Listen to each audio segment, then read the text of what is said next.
Thank you for the invitation, and thank you for organizing the event. I have been asked to speak on the topic of the limits of the law, and the person who invited me then says, as the person who cross-examined President Cyril Ramaphosa at the Marikana Commission. When I approached the task of cross-examining Mr. Cyril Ramaphosa before he became president in Marikana in 2013, my focus was on understanding structural inequality as it pertains to workers and their employers. The basic facts that I worked with were the following. Firstly, Lonmin employed more than 30,000 workers. About half of those, some 14 to 15,000, lived in the informal settlement adjacent to Marikana, known as Nkanini or Nkaneng, a place of strife. They had no houses of their own, but quite apart from houses, their economic and social conditions were dreadful. By contrast, the executives of Lonmin earned large salaries, and when coupled with bonuses, the salaries were obscene. In one statistic, it was established that it would take up to 30 years for an ordinary worker at Lonmin to reach the salary of one executive in 1 year. But in addition to the structural inequality as between workers and executives, there was another dimension to it.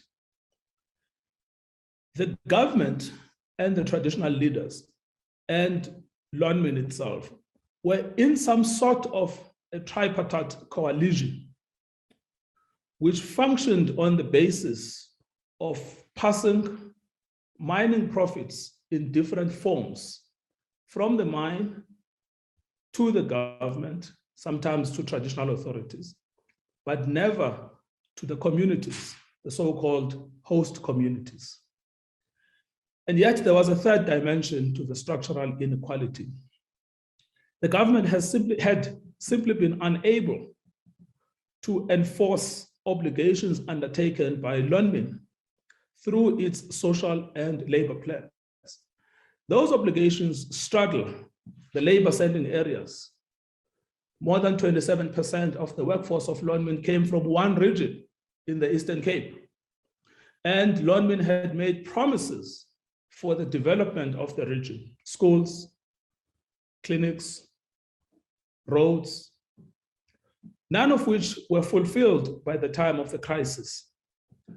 But in addition, there were undertakings made in respect of the mining community itself. It is now notoriously a notorious fact that those undertakings were equally breached. So it was this axis of mines, the government, and traditional authorities that ultimately gave a face to the structural inequality and the ways in which it operated. Where did the law find itself in this axis? When the workers were on strike, the strike was a wildcat strike. It was unprotected. It was illegal. There was no dispute about that. The labor court had made a similar declaration that the strike is unprotected and it is illegal. And it did what a court is meant to do, which is to issue an injunction confirming the illegality of the strike. But in addition, there was another law that imposed a duty on the government to monitor the extent to which Lonmin complied with its legal obligations. But we know that the government did not comply with its legal obligations in that respect. There was also another law that imposed obligations on Lonmin, which did not require governmental supervision to comply with its legal obligations. So across the board, the workers, the state, and Lonmin simply did not comply with their legal obligations. That reveals, I would say, two conclusions. The one conclusion is that law is not enough to guarantee us social outcomes, social and economic outcomes. But law may, if followed, prevent calamities. If Lonmin had done its legal obligations contained in Section 102 of the MPRDA and in the Mining Charter, if the state had done its corresponding obligations to monitor, enforce, and penalize, if the employer and the employees had complied with their legal obligations as manifested in the Labor Relations Act, perhaps, and maybe, the law would have once again prevented another calamity. But we also know that we cannot rely on the law to save us from ourselves. Just like it happened under apartheid, just like it happened under colonialism. If the law is to be a meaningful ally, helping the poor rather than helping the powerful, it needs a solid political culture. In other words, law is not a self-executing instrument. It is intended to empower us, but it can only empower us if we let it. In other words, if we make use of it. And making use of it does not mean making use of courts. Courts are not the embodiment of the law. The law lives among us. Protests, strikes, popular action are all manifestations of the law. Indeed, it is the Constitution that enables us and gives us the right to freedom of assembly. So political action is itself a manifestation of the law. Thank you. Thank you so much, Simone. So when I was planning to speak, I was going to open with the words of Nokwanele Phakathi, who is the widow of Mokhosandile Mkhonjwa. I think if I don't do anything, I must at the very least do that. And these words she said to us in 2012, but they are so relevant to us even now because they continue to guide the work that we do. And at that time, we were getting instructions for them to participate, the families to participate in the Commission of Inquiry. And she said, I want the commission to find out what happened on the day. The police are people that are respected and trusted in society to protect us. Why did they shoot people who had a wage dispute with their employer? It is by God's grace that we have something to eat at the end of the day. While the commission is still busy with the inquiry, we still have a lot of questions. We have no closure. And what is even worse is that we have nothing to eat. And just maybe to kind of respond to some of the questions that were raised earlier. In the 37 families that were killed by the police, about 29 of them are from the rural Eastern Cape, and a specific part that is between Butterworth and the KZN border. And then the remaining 8, 2 of them are from the Northwest. One is from Kasselbeck in the Free State. 4 are from Lesotho. And then 1 family was from Swaziland.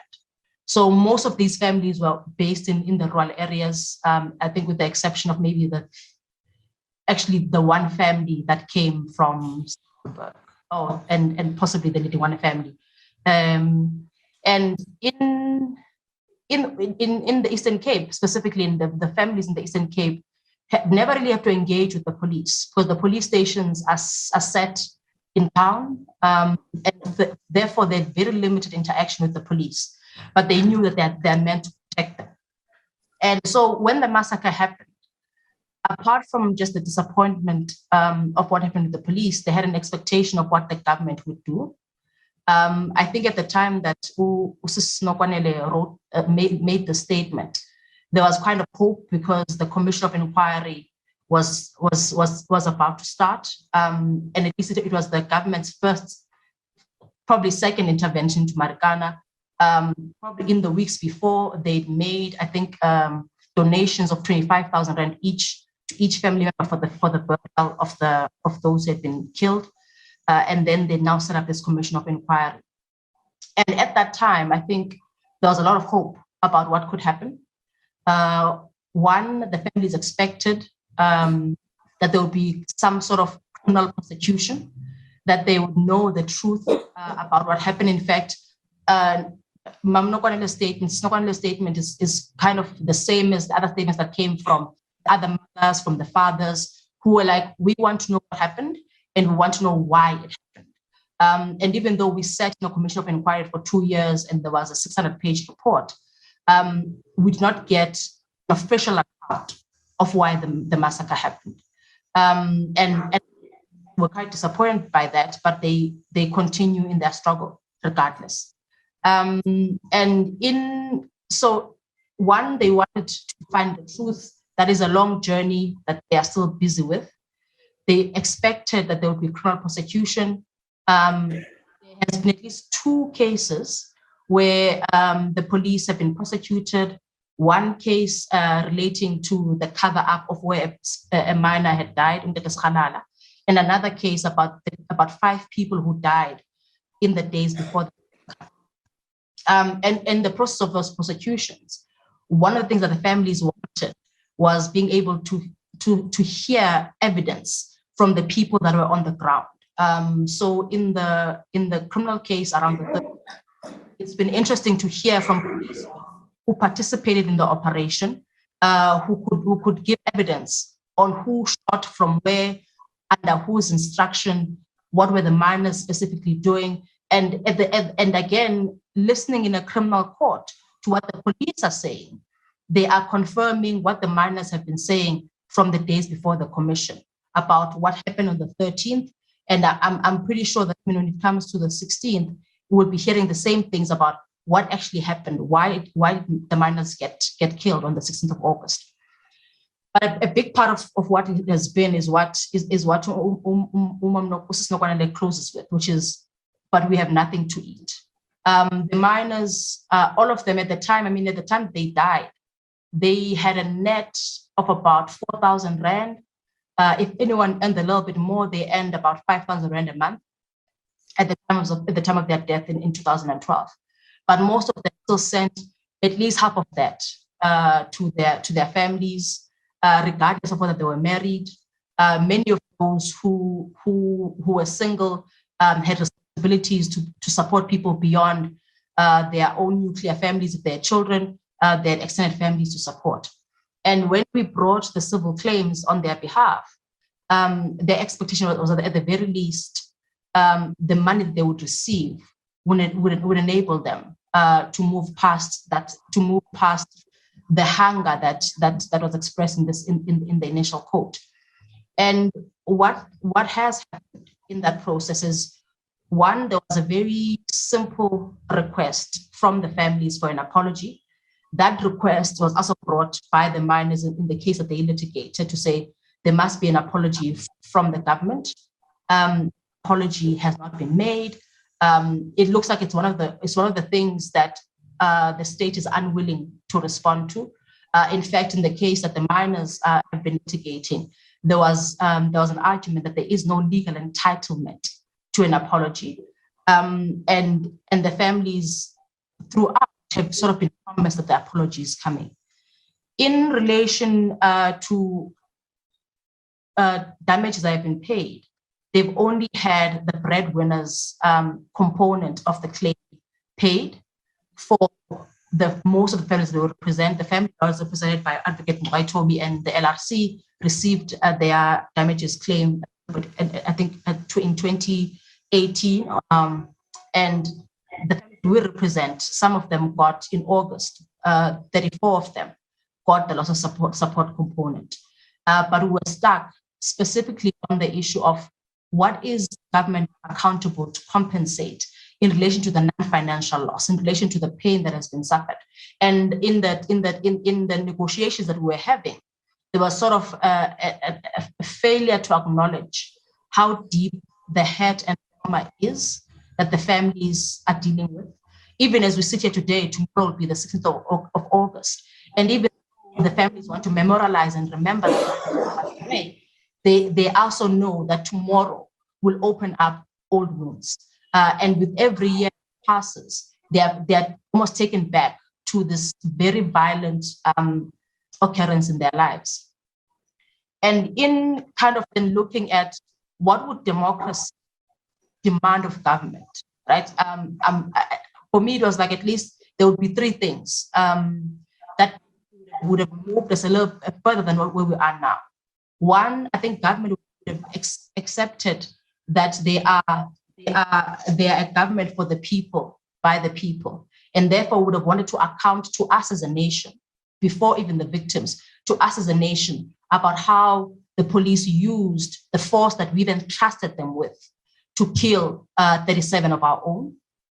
But what happened in Marikana, and it has not even happened even inside the police force. So when we asked questions about have the police officers who fired, and even those who are said to have fired excessively, been disciplined, there have been no answers.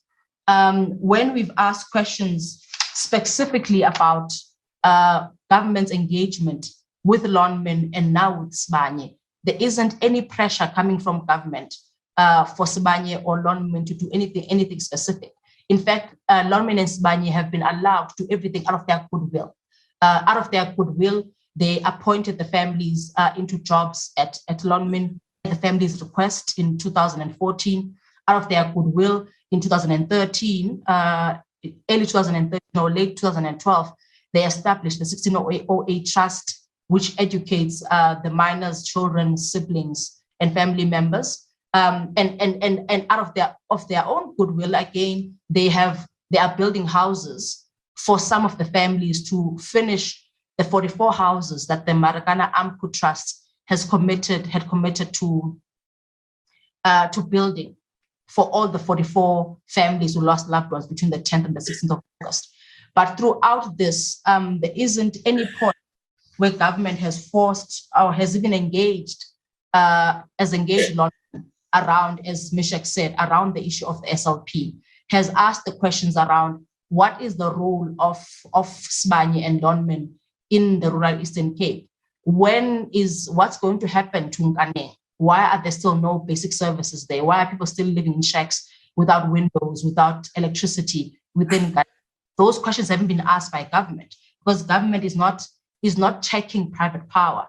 And instead, as we've seen here, they are the ones who are supporting and strengthening that power through the power we've given to them. And in this 10-year journey, unfortunately, it's been from 2012 to now.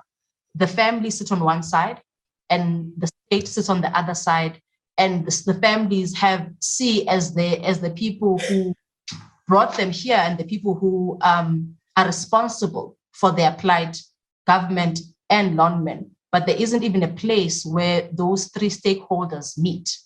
And so in commemorating the 10th anniversary, one of the things that has been coming up is the issue of what happens to these 44 families. What happens to the monument that is going to be built to commemorate Marikana? There are continuing debates about the need to make the 16th of August a public holiday. Last year, President Ramaphosa responded that the only way that the 16th would become a public holiday is if the 1st of May was taken away, and that this day would then replace May Day. Something that I imagine organized labor would be unhappy with, because May Day has its own significance. But that, at the same time, that doesn't respond to the fact that Marikana is our first apartheid massacre, and there is a responsibility on the state to memorialize day for itself so that it can be reminded never to return to that point. I'll leave it there, Simone. Thank you. Some of the widows from the slain miners, they are from the rural areas, and some of them are not having an income now. My question is, are you also representing that they have been compensated up to now? And the other point is this, I've got no brief for SERI. I've got no brief for you. I get the impression that London is getting a state jet. I haven't heard people talking to London. They've been making obscene wealth. I mean, this guy what's in front of me, 300 million rand. I mean, I can't wrap my head around it. And we don't hear about it. We should at least, perhaps we should leave SERI for a time and get to London. We're thinking the simplest. Let's go to the disease. The disease is London. And for as long as we go to SERI, you know what? People will get tired of. We always get SERI.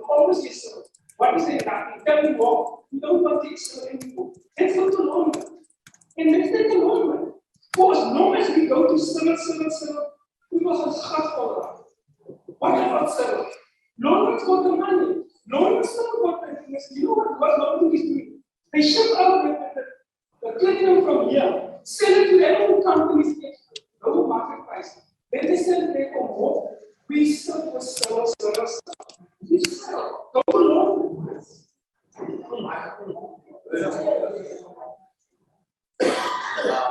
The trend. I'm still looking for that comment I was looking for from Wamua. Just to tell us what it means to be a woman in the mining communities after 10 years. As women affected by mines in our communities, we have faced a lot as we are not properly engaged. And when the mine comes to our communities, they first identify our family unit. And as you know, the women are the ones who do the families in the communities. Then the mine and the DMR, they don't make sure that we are given the land to continue farming. So that can cause our property to grow up in the mining communities. So even in the way working, they don't give us the space and the chance to develop our skills so that we can get a proper job in the mines. They want to do the sex change for the positions in the mine. We are not given the fair chance to prove ourselves that we can work everything that men can do. Thank you.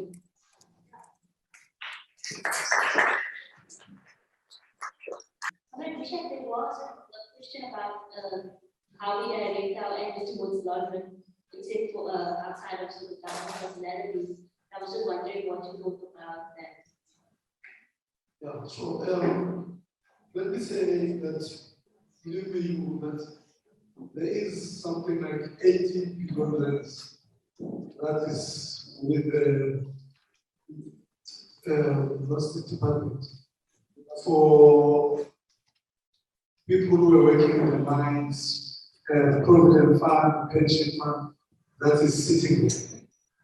But what happened is that our government, for the mines, when they were recruiting people, and I like always people to listen to the song of Massacre. It's a very important song that will tell you why we are having everyone from all over Africa who came here to work in the mines. But there's a train that comes from Namibia, Angola, Zambia, Zimbabwe, collecting our brothers to come into the mines and work for that. It was meant for cheap labor. And now these governments, they were working in contract every year, comes to December. And it happened when most of them run for go back, but when they die here, that money doesn't get the family don't get that money. So the same thing, most of the communities work in the mine are from Eastern Cape, and they go into the mines and work in the mines, and you must remember, they get very little. That's why we call them modern slaves, because they can't even go home, they just send money. And mining divides family, mining kills family. And those people, when they don't go back at home, and when they die, they will not know where the man was working, what is happening, and all the stuff. So that's why we are sitting with so much money from the mines, and nobody is claiming that. Because what we are doing, we're not only saying people, we need to get those families that their fathers, brothers were working in the mines to be able to go and claim those compensation. But that itself, we work with lawyers like what's this lawyer? Which is poor, who help others with the court, some of them have got their money, the families and everything. So it needs lawyers. When we have a Center for Applied Legal Studies to assist in that regard, to be able to get such families. Because most of the money is sitting there and the families don't know about that money. So it's quite a very painful way, because we are not fortunate enough. We cannot know that this family needs money, this family needs money, until they come up and say this is what is happening. It's a very serious problem. The government wanted to use that money for something else, and we stopped them and said, you don't touch that money. We will get people who got the right to get this money, not to corrupt, greedy, ruthless capitalists to use our sisters' money or mothers. Stop it. And then whatever is the issue of plumbing. Plumbing, we again, through lawyers, we challenge them. We need to understand the way that issues aim of Marikana. We challenge them again with a lot of issues of non-compliance with SERIs. But let me tell you, like they were protected by killing the workers. They still get protected. And the very same government to say that they find them not responsible for these things. Why sometimes we challenge them? Because they are the ones who stand in front and say, you cannot touch this. These people are highly protected. That's why even SERI is untouchable, because they highly protect these people. So we are faced with the issue of the very same two big animals in the world. They protect each other. And we, as communities, we have only power with numbers. We have power with numbers and evidence that we should challenge them. We must get to know that even judges, magistrates are corrupted. They give them money. It's very difficult to do. Always, again, I don't want to. We are on our own. Let's unite. In 1994, we were working under UD at the BDF, and we won. That's why we managed to bring down the apartheid government. Now we have more than 200 political parties, which is the government is happy about it. The capitality is happy about it, because that's division. There's no way we can be able to bring down the very same government when we have such problems. We need to unite under one name, communities or citizens of South Africa. If we forget about issues of voting and whatever, then we'll definitely be able to bring this greedy, ruthless capitalism. And there's also one other issue you mentioned earlier about, what's this? My sister reminded me of these big words. Prior, free and informed consent. I'm very curious about this concept, because I went to mining in Indaba, what's alternative mining in Indaba, 1 year. And I found that this concept is being promoted by Oxfam Britain, Oxfam US, something like that. You see, how rooted is this concept? You see, because from where I come from where I'm standing, the concept represents mining communities claiming a right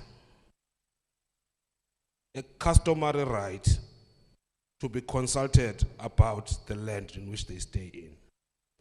Now, when it flies like these big concepts, I just want to know how rooted is it?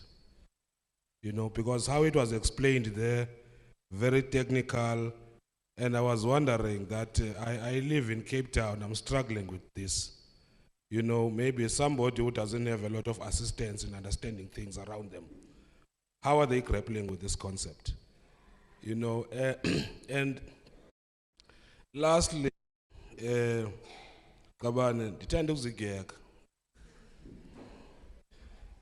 lastly, I think there's been some advances in terms of the campaigning that has been taking place with comrades in the mining communities, also getting a lot of support, very good support from comrades like Nomzamo, you know, SERI and others. This has led to some victories in terms of policy. You know, I think the mining charter might be among the things you claim that, look, do not put pressure. This would not have happened. I imagine so. Now, I want to tie two things. How do we account for the social conditions of our people that are getting worse, while on record we've seen an improvement in policies? How do we account for these two? Because there's something strange happening in our struggles, where our victories tend to take us back. You know, just that part, I'm grappling understanding that. And I'm not asking you as Meshack, maybe I think I'm challenging also other comrades of MACUA to also, you know, maybe they can assist here. Let's not look like, okay, Meshack. But yeah, firstly, there's this Masbulala Mazamazama thing. I'm very curious MACUA's stance on that one.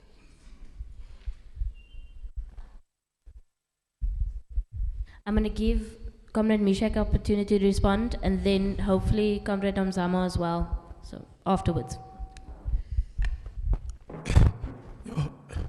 Yo, when I'm saying here,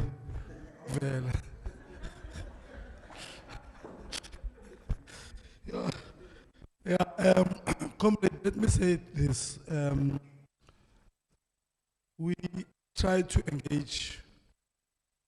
We forced the government, especially Department of Mineral Resources and Energy now, even before Gwede Mantash, Mr. one, and before that, on issues of Zamazamas. We like the way it's Zamazama because we believe they are trying to get some sense to put bread on the table. And we engage government information to say, look, the mines came in and looted minerals and left our people unemployed. And some of these people worked in the mine for 40 years. And the only skill they have is drilling, working in the mine. And this mine, when it leaked, there was no kind of a contingency plan to skill them in other sectors. So they cannot be employed in any way. Obviously, because of they went back into this left mine and to get something to put on the table. And we saw that, and we engaged TMRE, look to say, let's formalize Zamazam, let's decriminalize them. Because if we do that, we transform this sector, there will be economic change. There will be more employment, because let me tell you, we have more than 50,000 Zamazamas in South Africa. And if this case, we work on formalizing them and making the place safe where they're working, more opportunities will come. 10 years back, we managed only in Kimberley to formalize them and they get a permit. Because in Kimberley, they work with these diamonds and they call it floors. and they were given that permit for 5 years to do that. The rest and we involved the premier and the regional manager of TMR. But when we went nationally, they say, Mish, we are not prepared to engage criminals as government. Now, they were making zamazamas if that's where you'll find criminals. In every sector, you find criminals. And what you are saying is zamazama's work is dangerous. We have comrades in Lily Mines who fell into the mine. As of today, they are still there. They are not found. Any mine is dangerous, comrade. There's nothing that is, mining is a dangerous sector. Finish. So based unfortunately on that, we're still struggling to fight this government to say, let's look at zamazamas as a possible transformation of which can do better economy on that. So we're struggling again to work with the TMR because they are looking as criminals and they want to enjoy that. That's a problem. There's a syndicate, obviously, who benefits from these zamazamas, but we are not giving up. We are obviously fighting against that issue. The issue of free, prior, informed consent, we looked at it in this way because what we are saying is when we engage in government on a meaningful consultation, participation in economic development, in mining, in policy making, in the issues of, like, for instance, the mining charter and so on. Let me make an example.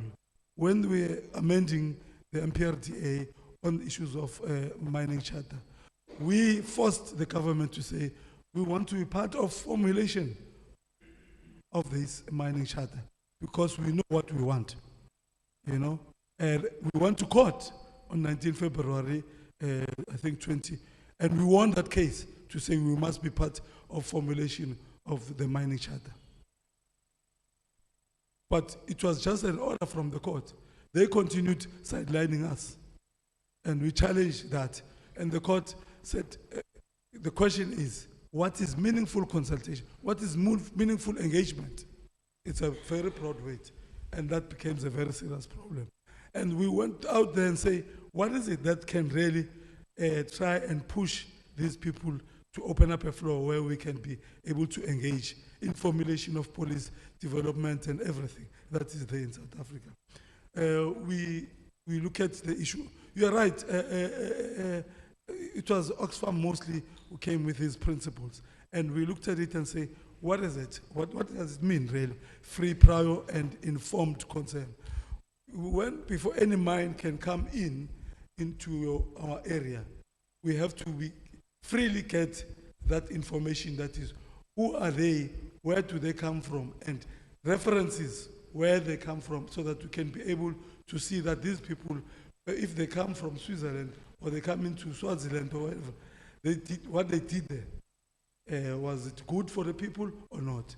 And then we need to be informed of how they're going to mine and how long and what is it, the mineral they're going to learn, and what are the benefits of that we're going to get, and what are the negative impacts that will happen when the mine comes in, so that when we have that information, we can be able to take an informed decision to say, no, the impact you're going to bring to us is too much. No, go. So there is that. If you hear Kolobeni, they were saying no to mining. No to mining is part of the free, prior, informed consent, because they don't have the information, they say no. And we need free, prior, informed consent. We talk about our own development to say, this is the development that we want, not this of the mining. The decision that we make should be informed, and we should be able to engage from an informed base. Not the mine always comes in and say, you will get employment, we will employ you, we will change these things. And in most cases, when we engage with mine, we don't sign the register, because that register, end of the day, they change it to an agreement to say they agreed for us to start mining. And when we say no, we never agreed, they produce this register now as a contract to say, but yes, you have signed here the way the mining is. So those are the things that we look at in the mining, and it's a very problematic issue that we deal with. So we are trying, comrades, if you were, to get a weapon where we can open up platforms and forcefully engage them, because you know it's a problem. It's an animal in the house. Obviously, right. I was saying, what's in the right? Yeah, what's in the right? Thank you. Okay. Comrade Nomzamo, I'm going to hand over to you to maybe respond back. And just to note that this is closing at this point. Thank you so much, Simone. I think I'll just respond to the question around solidarity. I think the one thing that carried the families, and I believe in the miners, for the longest time was the solidarity that they got from different communities across the country. And even now, I think knowing that they have many people fighting alongside them is the reason why they believe that they will have justice someday. And I don't think we need to be fatalistic about what that solidarity has meant, because many communities named their informal settlements after Marikana, because many sent messages, others participated in protests. The families have felt like they can continue the fight. And I think the only thing that we can ask of the people that are in the room now is for them to also continue the fight in their own way, in their community where they are. In organizing the 10th anniversary events, the Marikana Support Campaign had invited activists and communities to host their own events, like Chisman is hosting now. And the idea is you can still host it now in August, you can host it later this year, you can even host it next year. And now that you also have a copy of Miners Shot Down, you could just simply host an event to remember the miners, even in 2023 or in 2024, and make sure that justice, that the issue of justice for Marikana is not forgotten. Thanks, Mo.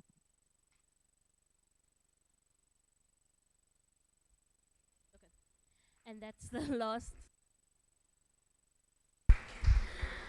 I assume we lost Advocate earlier on in the evening. Okay, cool. So I just want to say thank you to everyone for joining us. There are refreshments downstairs in the cafeteria. I want to say that this isn't the last moment of engagement, especially with MACUA comrades. I think if you've got any further questions, showing them solidarity at the gates of Parliament this week would be impactful and meaningful. Yeah, I'm going to say thank you to Comrade Meshack as well for all of your contributions too. Okay. Thank you, everybody.